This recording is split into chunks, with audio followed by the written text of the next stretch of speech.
situação escatológica que pode ser pensada a partir dessa situação histórica atual, na qual os judeus, mesmo tendo todo o poder bélico que têm, estando estabelecidos ali, eles não têm o território do Templo de Jerusalém. Eles não puderam ainda reconstruir este que é certamente o mais importante para eles, né, de todas as construções, tudo aquilo que possa ser tido como sagrado, né, a Torá. Para eles o Templo de Jerusalém seria extremamente importante, mas eles ainda não podem reconstruir, e certamente isso é um segredo escatológico para o tempo que virá. Os monumentos árabes incluem o local do Templo do Palácio de Salomão, onde foram erguidas as mesquitas de Al-Aqsa e de Omar. A mesquita de Omar é um edifício de madeira em formato octogonal, em que cada lado tem uma largura de 20 metros, tá ok? Pelo lado de dentro, essa estrutura é decorada com mármore e ladrilhos de porcelana. Os lados externos dão frente aos pórticos cardeais, dão frente aos pontos cardeais e subcardeais. E cada um desses lados tem um portão quadrado, encimado por um arco em voluta. A igreja do Santo Sepulcro contém uma pequena capela, tem uma cúpula de quase 20 metros de diâmetro. Ali também fica localizado o sítio tradicional, mas não verdadeiro, como ele destaca aqui, do Gólgota. Também existem outras 22 capelas e certo número de templos e edifícios eclesiásticos. A Via Dolorosa, ao longo da qual Jesus transportou a cruz até o Calvário, tem sido delineada pelos estudiosos. O Monte das Oliveiras é um local muito significativo e intensamente visitado pelos turistas. O Poço de Betesda também já foi identificado. O Calvário e o túmulo de Gordon, vide o artigo, né, que ele escreveu, vieram à luz a partir de 1881, como locais mais prováveis da morte e do sepultamento do Senhor Jesus. Ver os artigos separados sobre túmulo de Gordon e sobre sepulcro santo, tá ok? Então ele cita os artigos que ele fala especificamente acerca disso. A Cidade Nova. Este é um lugar onde é edifício de pedra clara, de ruas largas e de muitos logradouros públicos belos. Essa parte da cidade é moderna e funcional. Ali fica a sede do rabinato principal e a sede da Agência Judaica para a Palestina, como também a Organização Sionista Mundial, que juntamente com o Fundo Judaico Nacional e o Fundo da Fundação Palestina fazem parte da Agência Judaica.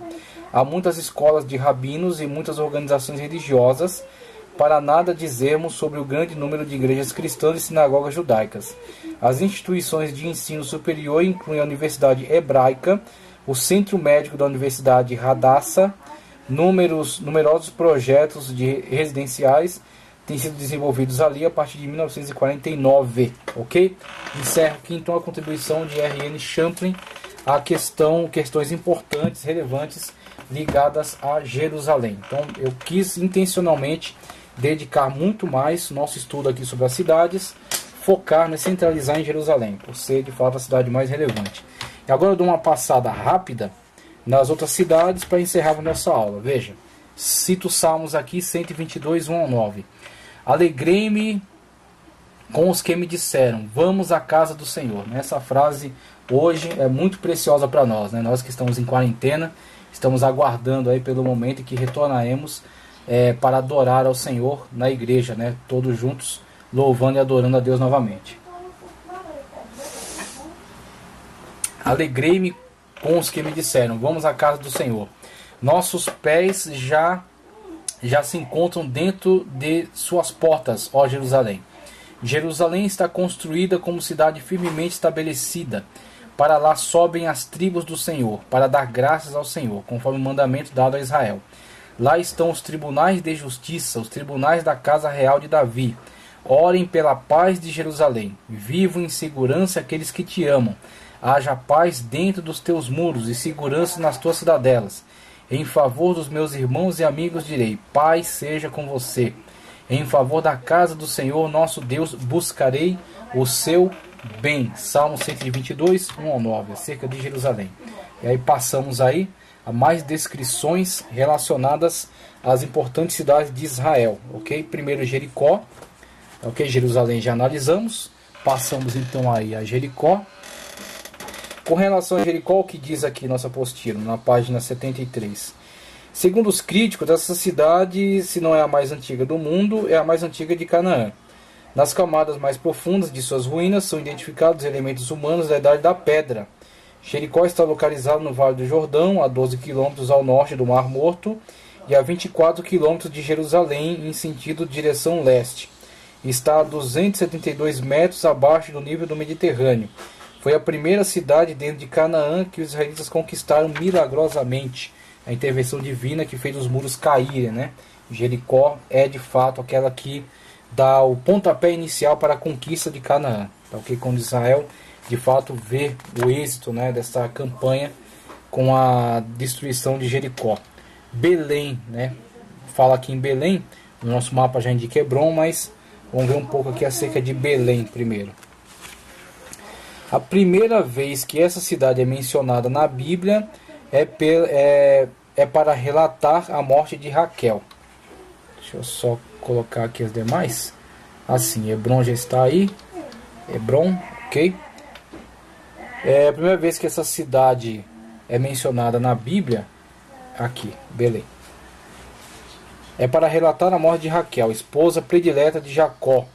Nesse tempo ela era chamada pelo nome de Efrata, que significa casa do pão.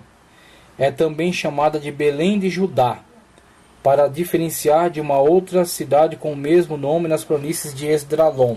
Ok?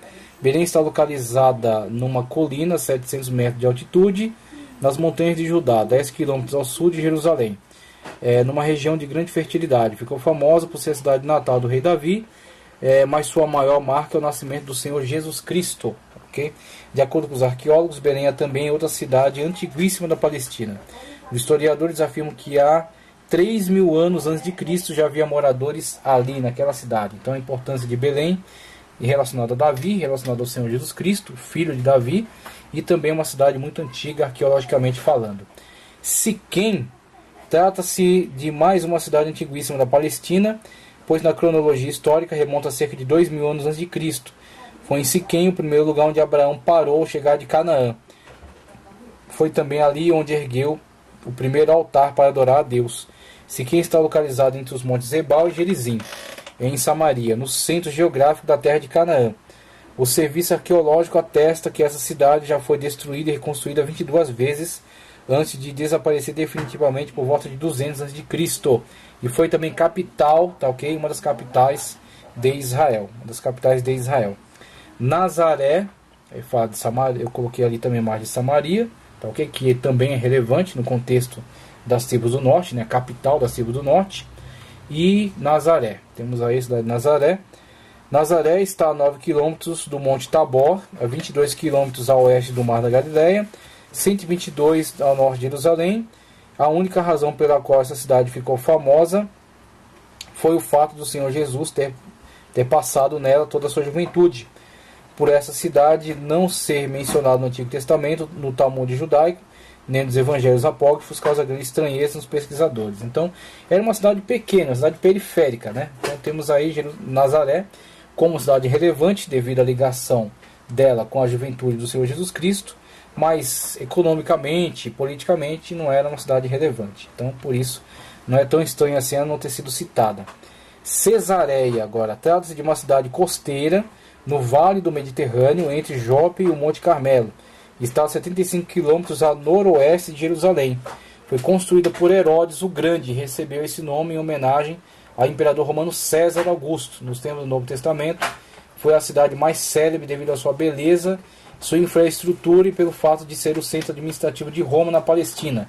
Inclusive, a cidade de Cesareia, as pesquisas arqueológicas que foram realizadas, mostram que Roma empregou para a construção do porto de Cesareia uma tecnologia que era muito avançada para a época, que eram terraços feitos de asfalto dentro do mar, porque o leito da costa não oferecia capacidade boa para a construção de portos, devido a ser raso. Então a navegação ali era impossibilitada por esse fato. Assim, o porto teria que adentrar para dentro do mar. E como que os romanos conseguiram construir, né, essa plataforma que entra para o mar? Eles empregaram uma tecnologia que era conhecida por eles, de um tipo de cimento obtido da lava vulcânica, tá certo? Do Vesúvio. Então eram feitos terraços, tá ok? Feitos assim, placas de madeira. Jogava-se o cimento em contato com a água, ele endurecia e repousava no leito oceânico. E assim eles foram empilhando essas estruturas até conseguirem então fazer essa plataforma que adentra para o oceano, possibilitando então o estabelecimento desse porto de Cesareia, que foi uma importante região administrativa aí para os romanos na Palestina. Advertência: essa cidade não pode ser confundida com a outra cidade do mesmo nome, que fica a leste do Jordão, entre as águas de Merom e o Monte Hermon, a qual é chamada Cesareia de Filipe. Então, inclusive no mapa, vamos ver se ele menciona, não chega a mostrar a Cesareia de Filipe, mas ela está nessa região a leste do Mar da Galileia, tá ok? Então, outros mapas aí vão identificar para vocês. Então tem a Cesareia litorânea, que é a cidade muito mais importante para a administração romana aí nessa região, e tem a Cesareia de Filipe, que também foi construída em homenagem, né, a César, mas está para dentro do território a leste do Jordão. Jope, cidade de Jope, vamos lá, cidade de Jope, cidade litorânea também. Jope é uma cidade portuária, estava edificada numa lombada rochosa de aproximadamente 35 metros de altura, expandindo-se em direção rumo ao pequeno Belo Cabo. Está localizada a cerca de 56 quilômetros a noroeste de Jerusalém, na orla marítima do Mar Mediterrâneo. Jope faz parte do grupo das cidades mais antigas da Palestina. No Antigo Testamento ela é mencionada para indicar o local onde a madeira que vinha do Líbano, usada para construir o Templo de Jerusalém, era desembarcada. Mas ela é mais conhecida por ser a cidade de onde o profeta Jonas se embarcou rumo a Tarsis. No Novo Testamento, Jope é lembrada por fazer parte do círculo da primeira expedição missionária de Pedro. Ali, por meio dele, o Senhor Jesus ressuscitou a irmã chamada Dorcas. Então temos a importância de Jope, tanto para o Antigo Testamento, né, mencionando aí na narrativa de Jonas, quanto no Novo Testamento, a passagem de Pedro por ali, nas suas viagens missionárias, o importante milagre aí da ressurreição de Dorcas, na cidade de Jope, ok? Tiberíades, vamos lá. Tiberíades está localizada na praia ocidental do Mar da Galileia, a cerca de 120 quilômetros ao norte de Jerusalém. Então está na Galileia, está no território, né? Mar da Galileia. Temos aqui, ó, Tibérias, tá ok? Ou Tiberíades. Temos a cidade de Tiberíades. Vamos lá. Essa cidade foi fundada pelo rei Herodes Antipas por volta de 20 depois de Cristo, onde fez a sede de seu governo. Antipas deu esse nome à cidade a fim de homenagear o imperador Tibério César. Na Bíblia ela é mencionada apenas uma vez, João 6:23. Seus habitantes eram praticamente todos gentios. Tiberíades é conhecida como Cidade das Águas, talvez porque tenha sido edificada próxima a 17 fontes naturais de águas quentes. Os judeus tradicionais nutriam uma certa antipatia por Tiberíades, primeiro por causa de seu nome, homenagem a esse deus, a esse imperador romano, né, com seus dominadores. Segundo, pela sua cultura helenista, pois ela era habitada por gentios. Mas por volta de 150 depois de Cristo, durante uma guerra dos judeus contra os romanos, o Sinédrio, fugindo de Jerusalém, decidiu se instalar em Tiberíades. Isso fez com que mais tarde ela se tornasse o centro da erudição judaica. Isso fez de Tiberíades uma das 4 cidades sagradas do judaísmo: Jerusalém, Hebrom e Safado também, nessa época na qual os judeus tinham que se deslocar, saindo de Jerusalém, que era de fato a cidade mais relevante para eles, mas não podendo ficar ali, buscando abrigo então nestas outras cidades, tá ok? Tornando essas cidades então também relevantes, né? Importantes para os judeus. Cafarnaum, veja, Cafarnaum. Cafarnaum estava situada na praia noroeste do Mar da Galileia. Aparece aqui. Não, aqui não aparece porque o mapa é pequeno, mas está aqui no Mar da Galileia. Veja só. Estava situado na praia noroeste do Mar da Galileia, ficava próximo de Corazim, Tiberíades, Betsaida, e a 144 quilômetros ao norte de Jerusalém. Sua posição geográfica era privilegiada porque ficava perto de uma estrada chamada Via Maris, Estrada do Mar, a qual fazia conexão entre o Egito, Líbano e Síria, e por extensão a Mesopotâmia. A palavra Cafarnaum deriva-se do hebraico Kefarnahum, que significa vila de Naum, nome transformado numa única palavra pelos gregos. Embora não seja comprovado, alguns pesquisadores dizem que o nome é uma referência ao profeta Naum. Ao se mudar de Nazaré para Cafarnaum, Mateus 4,13, o Senhor Jesus estabeleceu ali o seu quartel-general, a ponto de ela ser chamada a sua cidade. Em Cafarnaum, o Senhor Jesus realizou muitos milagres, curou a sogra de Pedro, curou um paralítico, curou o filho de um nobre, curou o servo do centurião, curou um homem endemoniado. Após isso, curou muitos enfermos e libertou muitos endemoniados. Marcos 1,34.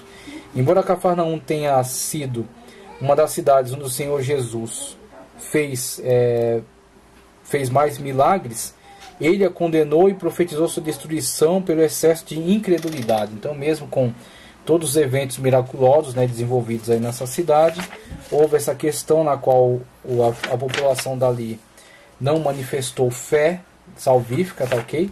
E em função disso foi então condenada pelo Senhor Jesus, uma vez que ela desprezou a sua grande obra realizada ali. Então eu vou encerrar aqui a nossa aula. Temos aí na continuidade abordar acerca da divisão das tribos. Queria só fazer uma breve leitura aqui e depois a gente dá sequência. Tá ok? Nessa aula eu quis priorizar essa questão da história de Jerusalém, que para mim é extremamente relevante. E aí eu quero deixar para a nossa continuidade o período dos juízes, que também é um período muito importante, tem que ser estudado aí com calma, tá certo? Com detalhes. Então, vamos falar brevemente acerca da divisão das tribos. Você tem um grande mapa aí, né? Mostrando aí as tribos do leste do Jordão, meia tribo de Manassés, tá ok? Temos aí as tribos de Manassés, a parte aqui a oeste, parte a leste, a tribo de Gade, tá ok? E a tribo de Ruben. Então, tribos que lidavam muito com a atividade pecuária. Devido a isso, solicitaram a Moisés que lhes fosse concedido esse território a leste, né? a leste do Jordão, aqui as tribos a oeste, essas partes a leste. Então, foi-lhes concedido esses territórios, desde que eles se comprometessem a atravessar o Jordão, tá ok? Com seus irmãos, e ajudarem na campanha para conquistar todos esses territórios. Então, passando aqui, adentrando, conquistar Jericó, conquista de Jericó, problemas em Ai, que depois foi resolvido, a descida com as campanhas ao sul e depois subindo ao norte, tá ok? Finalizando as campanhas de Josué. Josué passando então a responsabilidade da continuidade dessas conquistas às tribos que foram estabelecidas a partir dos sorteios das terras, tá ok? Lembrando que a tribo de Levi é uma tribo sagrada dedicada à atividade do templo, né, futuramente o templo, né, do tabernáculo, que ainda foi estabelecido ali, e que estavam totalmente dedicados a propagarem a lei, realizarem os cerimoniais, os sacrifícios. Então eles não receberam território, eles receberam cidades. Aos levitas foram concedidas cidades dentro dos territórios. Inclusive, ao meu ver, uma grande estratégia para que os levitas também interagissem junto às tribos, mantendo a fé de Israel, ensinando, tirando dúvidas, esclarecendo problemas, participando de julgamentos, mantendo viva a fé de Israel. Então, por isso que, em vez de receber uma tribo na qual um território na qual a tribo ficasse aglomerada, eles foram espalhados pelas tribos, né, pelos territórios, recebendo cidades dentro delas. Inclusive as cidades refúgio, né? As 3 a oeste, 3 a leste. Distribuição. Ao leste do Jordão, as tribos de Ruben, Gade e a meia tribo de Manassés já haviam recebido suas terras enquanto Moisés vivia. Agora, após a conquista de Canaã, as outras 9 tribos deveriam também tomar posse de suas terras. Durante todo o período da conquista de Canaã, o acampamento dos filhos de Israel ficava em Gilgal. A cidade de Gilgal está... Aqui tem Siquém e Silo, mas Gilgal está próximo aqui nesse território, tá ok? Então, cidade de Gilgal. Veja só. Ao norte de Jericó, perto do rio Jordão. E a partilha das terras conquistadas foi feita sob a supervisão de Josué e Eleazar, enquanto eles estavam acampados ali. A partilha da terra foi feita por meio de sorteio. De acordo com as tradições judaicas, o nome de uma tribo era tirado de uma urna, ao mesmo tempo em que as linhas fronteiriças de seu território eram tiradas de outra urna. É bom entender que esse processo de sorteio não ocorria por acaso, ou seja, não era por acaso que uma tribo era contemplada com um território maior ou menor. Deus administrava todo o processo de sorteio, conforme Provérbios 16:33. As desigualdades de atribuições que surgiram e que chegaram a causar algumas tensões e ciúmes entre as tribos deveriam ser aceitas como parte do propósito divino e não como algo arbitrário e injusto. Então, por isso que submetia-se, inclusive uma prática muito importante em Israel desta época, né, veterotestamentária, era o chamado Urim e Tumim. Urim e Tumim era a atividade na qual se tirava sortes. Então, uma das explicações, né, das teorias que eu li sobre isso, eram duas pedras que o sacerdote trazia junto a si no éfode. Então eles tiravam dessas pedras, né?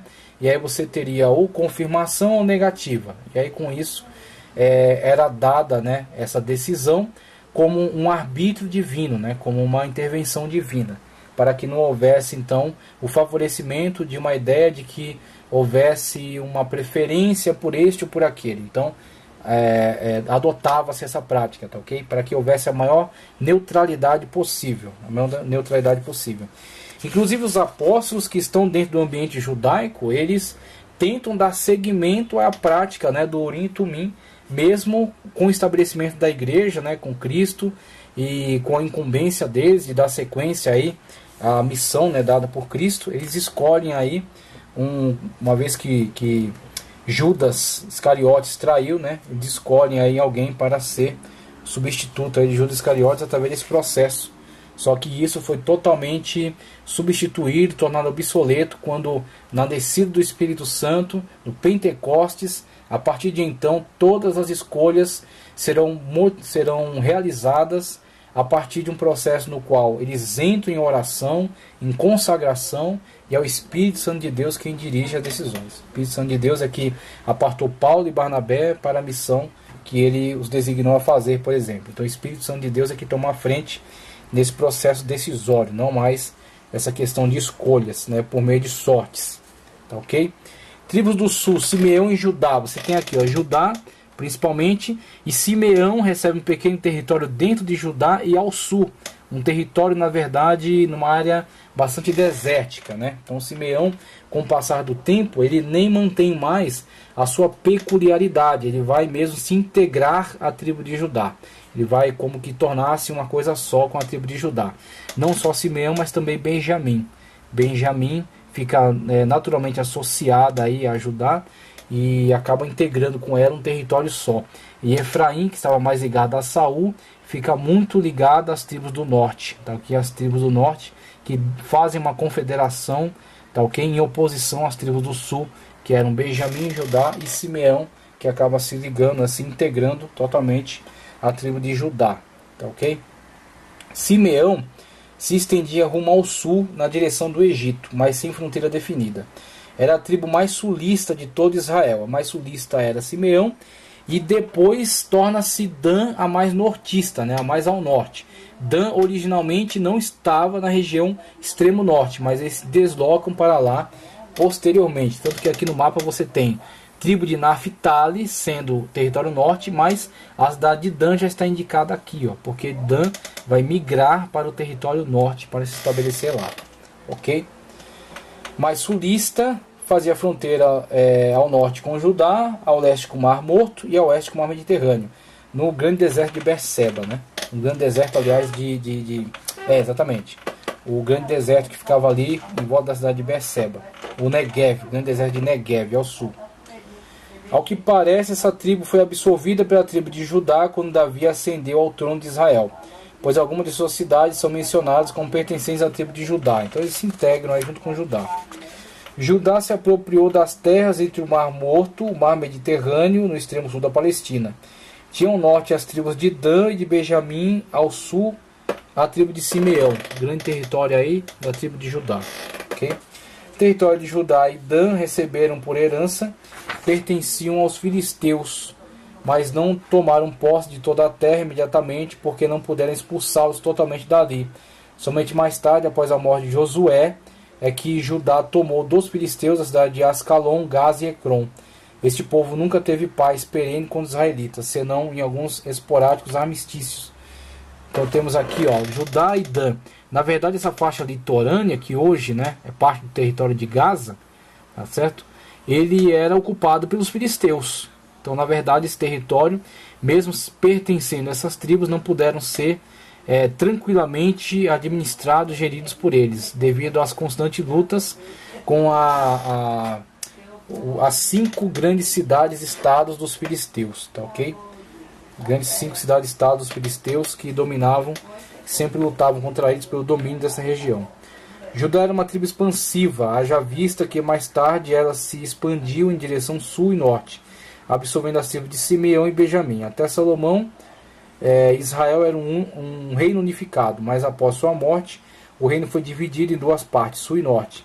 O reino do norte ficou com as 10 tribos, e o reino do sul com 2 tribos. Essas 2 tribos compreendiam a tribo de Judá e a tribo de Benjamim. Após o cativeiro, o reino do norte, executado pelos assírios, Judá tornou-se a nova Israel. Então, as tribos do norte, que compõem essa federação, tá certo? Das tribos do norte, que dão assim o nome de Israel. Em 722 serão deportados pelos assírios. Os assírios implantarão ali uma outra população que se miscigenará com alguns elementos israelitas que ficaram na terra, tá ok? E vão compor o que será futuramente o território dos samaritanos, povo dos samaritanos. Em Judá, o sul permanece como uma nação, mesmo tendo sido deportado para a Babilônia, eles voltam como uma nação e continuam integrados como uma nação. Então eles na verdade são o que restou, tá certo? O remanescente do antigo Israel. Por isso que, como eu já falei em outras aulas, os judeus têm o direito de dar a si o nome, né, como de naturalidade de nascimento. São judeus, tá certo? Como uma etnia, são judeus. Como nacionalidade são israelitas, tá ok? E como língua, o hebraico. Então esses nomes característicos são todos herdados aí pelos judeus. Os judeus ostentam aí esses nomes. Tribos centrais, Efraim e a meia tribo de Manassés. Essas tribos ganharam a maior parte das terras a oeste do Jordão, entre o Mar da Galileia e o Mar Morto, limitando-se com o Mediterrâneo no extremo oeste. Silo tornou-se centro administrativo e religioso dos israelitas. Foi lá que Josué animou o povo a tomar posse das terras conquistadas e repartidas. Benjamim recebeu sua herança ao norte de Judá, a oeste do Jordão e a leste de Dan. Com o passar do tempo, essa tribo foi absorvida pela tribo de Judá.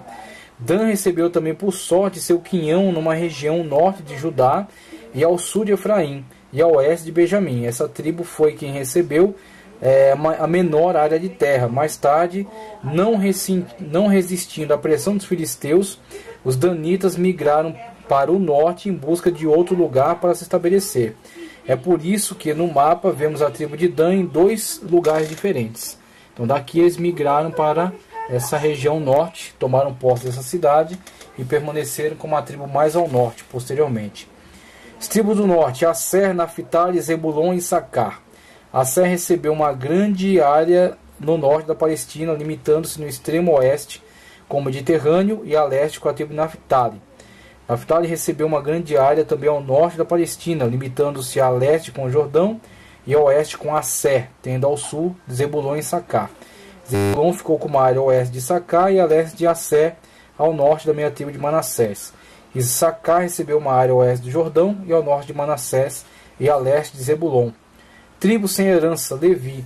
Por ser a tribo sacerdotal, Levi não recebeu terras por herança. Os levitas ficaram espalhados em 48 cidades por todo o território de Israel, a fim de exercer o serviço religioso e conservar a fé monoteísta em Yahvé, que eu já mencionei e que eu considero, na verdade, uma estratégia extraordinária, porque eles ficavam responsáveis dentro das tribos por fazer sempre asseverar a fé no Deus verdadeiro e auxiliar seus irmãos com questões ligadas a decisões relacionadas à religião.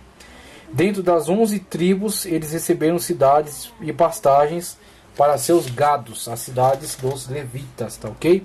Então aqui encerramos as questões das importantes cidades de Israel, um estudo profundo sobre Jerusalém e divisão das tribos, né, os territórios dados às tribos que ocuparam aí o território de Israel.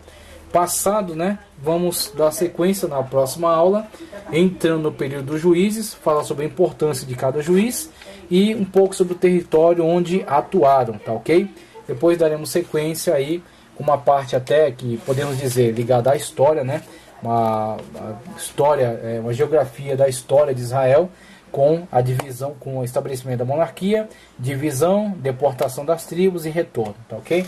Agradeço a todos vocês por ter permanecido comigo.